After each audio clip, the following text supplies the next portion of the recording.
하나님의 말씀 시편 107편 23절에서 32절의 말씀입니다.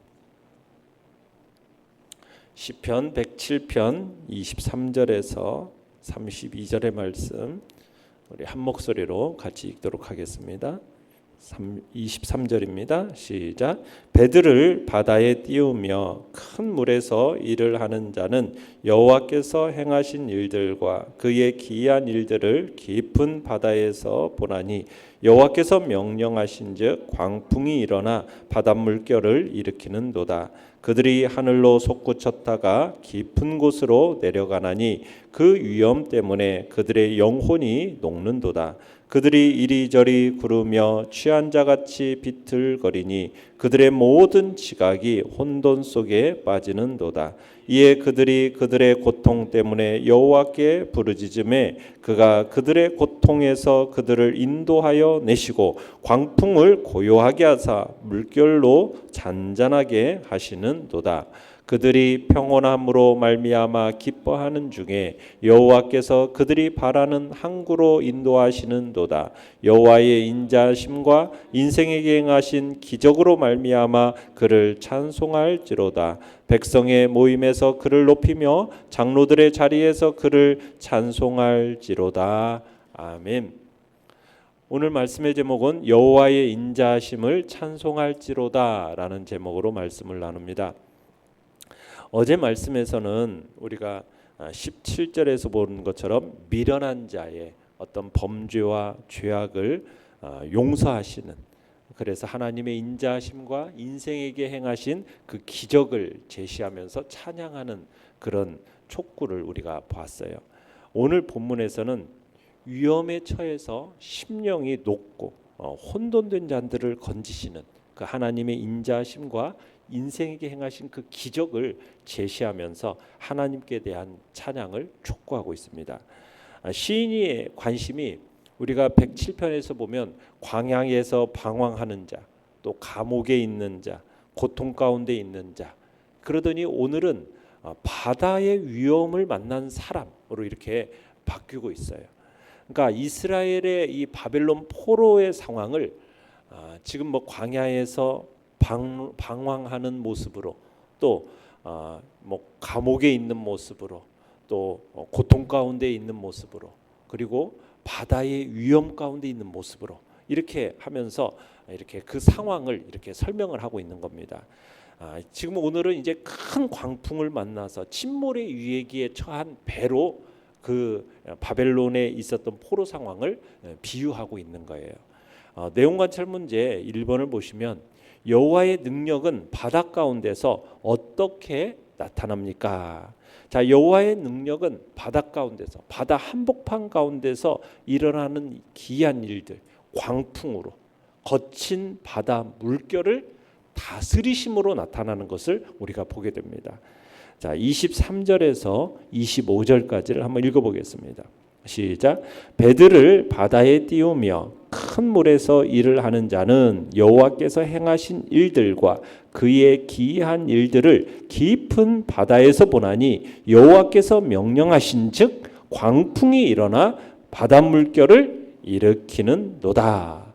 자, 지금 사람이 위험에 처한 하나님의 백성들을 가리켜서 배를 바다에 띄우는 자 이렇게 제시하고 있어요. 그러니까 이스라엘이 지금 처한 상황을 마치 배를 탄 자들이 바다의 그 거대한 광풍, 파도로 인해서 감당할 수 없는 그 위기 가운데 처해 있는 이 사람 모습으로 지금 묘사하고 있는 거예요. 여기서 깊은 바다는 아무리 거대한 배라 할지라도 순식간에 삼켜버릴 수 있는 그런 심연이 있는 그 바다 한가운데를 의미하는 건데, 이런 아무리 자신감이 있는 선원이라 할지라도 이게 어쩔 수 없는 그 절박한 상황을 나타내는 겁니다. 그러니까 하나님이 딱 말씀하시니까 어떤 일이 일어나요? 바로 광풍이 일어납니다. 바닷물결을 일으키신다는 거예요. 그러니까 이스라엘이 처한 상황을 지금 바다 가운데서 항해하는 자가 광풍과 그로 인해서 일어난 그 풍랑과 파도 가운데 놓여 있는 것을 묘사하는 건데, 그만큼 이스라엘이 그만큼 혹독한 그 재난과 징계 가운데 있음을 나타내고 있는 겁니다. 여호와께서 명령하신즉, 그러니까 여호와께서 명령하신즉이라는 이 말 속에는 바로 하나님의 뜻과 섭리 가운데서 이스라엘에게 이런 환난과 고난이 주어졌음을 알 수가 있는 겁니다. 자, 내용 관찰 문제 2번을 보시면 광풍 가운데 놓인 사람들은 어떤 상태가 됩니까? 자, 광풍 가운데 놓인 사람들은 어떻게 되느냐? 자신이 아무것도 할 수 없는 연약한 존재라는 사실을 깨닫게 됩니다. 자신은 아무것도 할 수 없는 연약한 존재라는 사실을. 자, 26절로 27절을 읽어보겠습니다. 시작. 그들이 하늘로 솟구쳤다가 깊은 곳으로 내려가나니 그 위험 때문에 그들의 영혼이 녹는도다. 그들이 이리저리 구르며 취한 자같이 비틀거리니 그들의 모든 지각이 혼돈 속에 빠지는도다. 아무리 큰 배라도요, 바다에서 큰 풍랑을 만나잖아요. 그러면 안전하지 못한 거예요. 산더미 같은 그 파도가 덮치면은 배가 어떻게 돼요? 하늘 위로 솟구쳤다가 곤두박질 친다는 거예요. 배가 아래 위로만 막 흔들리는 게 아니라 막 앞뒤 좌우로 막 사방으로 막 흔들리는 거예요. 배가 이쪽으로 기울어지면 사람들이 이쪽으로 쏠리고, 저쪽으로 또 반대편으로 기울어지면 사람이 그쪽으로 또 쏠려서 처박히고, 막 이런 상황 속에서 사람의 심경이 어떻게 된다고 얘기하고 있습니까? 그들의 영혼이 녹는다, 이렇게 표현하고 있어요. 녹는다. 또 취한 자같이 비틀거리니 모든 지각이 혼돈 속에 빠진다. 지각이 혼돈한다라는 말은 더 이상 자신의 어떤 항해술 판단력, 이게 효과를 발휘할 수 없다라는 얘기입니다. 하나님께서 일으키신 그 광풍 속에서 아무리 뛰어난 항해술을 자랑하는 선장이라도, 아무리 오랜 경력을 가진 뱃사람이라 하더라도 모두가 지치고 정신이 혼미해진다는 거죠. 그들의 마음이 어떻게 돼요? 물처럼 녹아내린다는 겁니다. 그 큰 공포와 두려움에 사로잡힌다라는 거예요. 몸은 물론이거니와 영혼까지도 심하게 녹아내리는 것 같은 그런 공포가 그들을 엄습한다라는 것을 지금 얘기하고 있는 겁니다. 그러니까 결국 시인이 뭘 말하고자 하는 겁니까? 인간은 하나님의 권능 앞에서 철저하게 무능한 존재다. 무기력한 존재에 불과하다. 지금 이것을 얘기하고 싶은 거예요.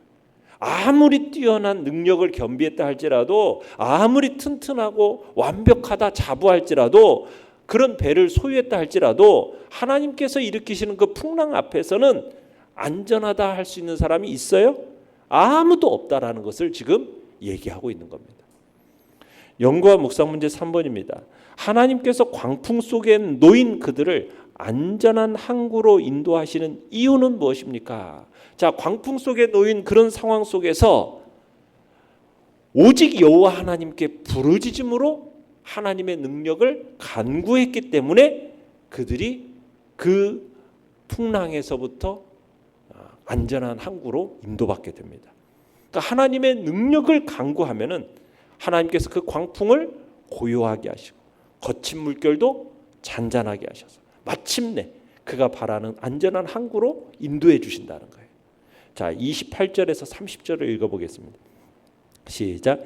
이에 그들이 그들의 고통 때문에 여호와께 부르짖음에 그가 그들의 고통에서 그들을 인도하여 내시고 광풍을 고요하게 하사 물결도 잔잔하게 하시는도다. 그들이 평온함으로 말미암아 기뻐하는 중에 여호와께 그들이 바라는 항구로 인도하시는도다. 자, 여호와께 부르짖다라는 것은 바로 하나님을 의지한다는 말입니다. 그러니까 바다를 항해하는 사람들은 광풍을 만나니까 막 지각이 흔들리고, 그리고 자기들의 힘으로는 도무지 이 당면한 위기를 타개할 수가 없는 겁니다. 그러니까 어떻게 돼요? 마침내 자신의 그 교만함을 버리고 하나님께 부르짖고 하나님을 의지하는 거죠. 그러니까 광풍 앞에서는 인간의 지식이라는 것, 인간의 지혜라는 것은 아무런 쓸모가 없는 거예요. 바닥이 나는 겁니다. 오직 한 가지 지혜밖에 없어요. 그 지혜는 뭡니까? 하나님께 부르짖는 지혜. 하나님께 부르짖는 지혜.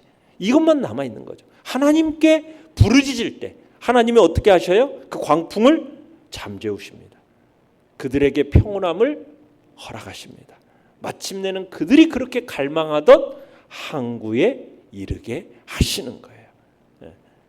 그러니까 이스라엘 백성들이 지금 바벨론 포로 생활 가운데 아무런 소망도 가질 수가 없는 극심한 고통 가운데 있었어요. 그럴 때 그들이 자신의 교만을 꺾고 하나님께 부르짖을 때 하나님께서 그들에게 평온함을 주시고 또 그들을 인도하셔서 예루살렘으로 돌아오게 하셨음을 비유적으로 지금 설명하고 있는 겁니다. 소원의 항구, 바로 이게 예루살렘을 의미하는 거거든요. 그러니까 하나님께서 당신을 의지하고 정말 부르짖는 이스라엘의 간구를 들으시고 그들을 무사히 예루살렘에 귀환하게 하셨고 이스라엘을 회복시켜 주셨음을 지금 얘기하고 있는 겁니다. 그러기에 31절 32절 읽어보겠습니다. 시작. 여호와의 인자하심과 인생에게 행하신 기적으로 말미암아 그를 찬송할지로다. 백성의 모임에서 그를 높이며 장로들의 자리에서 그를 찬송할지로다.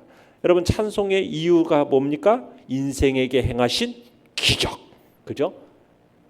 당신의 백성들을 그 큰 물결의 위험 가운데서 인도하신 그 놀라운 일, 그게 기적이죠. 그래서 백성의 모임에서 그를 높이리라. 여호와께서 행하신 그 일을 개인적으로 찬송하는 것이 아니라 백성들이 모여 있는 곳에서 그 하나님을 어떻게 하라? 공개적으로 찬송할 것을 지금 촉구하고 있는 거죠. 또 장로들의 자리에서 그를 찬송하라. 무슨 얘기예요? 장로들이 누굽니까? 이스라엘의 지파들의 두령들, 대표자들이에요. 백성들을 대표하는 자들을 얘기하는 겁니다. 이들 모두는 어떻게 보면 선민 이스라엘 전체를 지칭하는 건데 온 백성이 다 같이 그런 여호와 하나님을 찬양할 것을 촉구하고 있는 겁니다. 느낀 점은 4번입니다. 광풍 속에 있는 연약한 자들을 구원하시는 하나님을 보며 무엇을 느낍니까? 여러분, 사람은요, 혼돈의 영역, 바다의 그 광풍이 있는 그 혼돈의 영역의 한복판에 딱 있으면은 인간은 아무것도 할 수 없는 정말 연약한 존재라는 사실을 깨닫게 됩니다. 자, 이런 상황 속에서 인간이 해야 할 일이 뭡니까? 인간이 할 수 있는 유일한 지혜는 딱 한 가지예요. 여호와 하나님께 부르짖는 것. 그거밖에는 다른 게 없습니다. 하나님의 능력을 간구하는 겁니다. 그러면 하나님께서 그 광풍을 어떻게 하시는 분이다? 고요하게 하시는 분. 거친 물결도 잔잔하게 하시는 분이다. 마침내는 그가 바라는 항구로 인도해 주시는 것이. 그러니까 하나님께서 사람들을 광풍 가운데 내버려 두시는 이유가 뭐겠어요? 거친 바람을 잔잔케 하실 능력이 없어서 지금 그러겠어요? 아닙니다. 하나님은 지금 그들이 순종하는 마음으로 하나님을 찾기를 바라시는 거예요. 순종하는 마음으로 하나님을 찾기를 바라시기 때문에 지금 그냥 광풍 가운데 그냥 내버려 두시는 거예요. 그러니까 우리는 항상 겸손한 자세로 하나님의 인자하심을 구하는 것이 이 땅을 살아가는 지혜라는 사실을 우리는 느끼게 되는 거예요. 아, 우리가 이 땅을 살아가는 자세는 다른 게 아니다. 항상 겸손한 자세로 하나님의 은혜와 그분의 인자하심을 구하는 자. 그러면 삶의 광풍 속에서 오직 우리는 하나님께 간구하는 자로 나아가야 하는 것입니다. 사람들은 인생을 살아가면서 아무런 풍랑도 만나지 않기를 바라요. 어떻게 보면 인생의 항해를 마치려는 그런 소망이 있죠. 광풍 없이. 그런데 인생이 그렇지가 않잖아요. 인생을 가리켜 고해라는 표현을 쓰잖아요. 고해라는 게 무슨 말이에요? 언제 어느 때 뜻하지 않는 그런 풍랑을 만날 수밖에 없는 그런 존재라는 얘기입니다. 인생이라는 것이.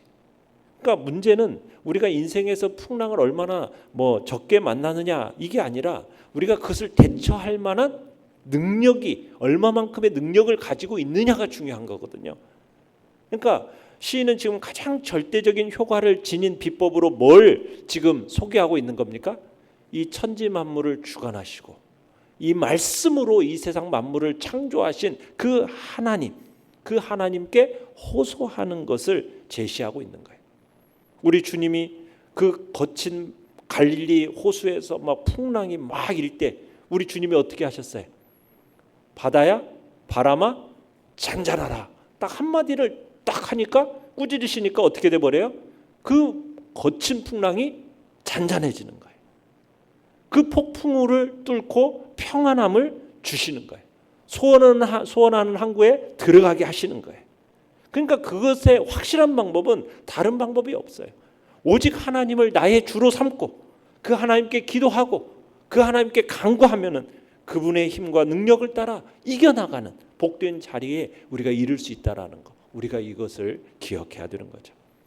그래서 하나님께서는 우리 인생에 불어닥친 그 광풍에 대해서 놀라서 하나님께 부르실 때 그 광풍을 어떻게 하시는 하나님?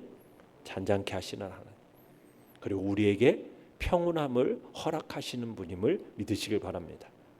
그런 풍랑을 만난 선원들이 그렇게 소원하는 항구에 이르렀을 때 얼마나 기쁨을 누렸겠어요.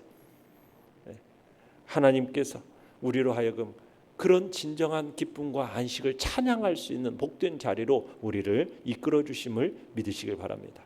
그러기에 인생의 광풍이 불어닥칠 때 우리는 하나님 앞에 간곡하게 부르짖음으로 나아가셔서 우리가 만나는 그 모든 지각의 혼돈된 상황 속에서 그 하나님께 부르짖는 이 지혜를 우리가 잊지 마시기를 간절히 바랍니다.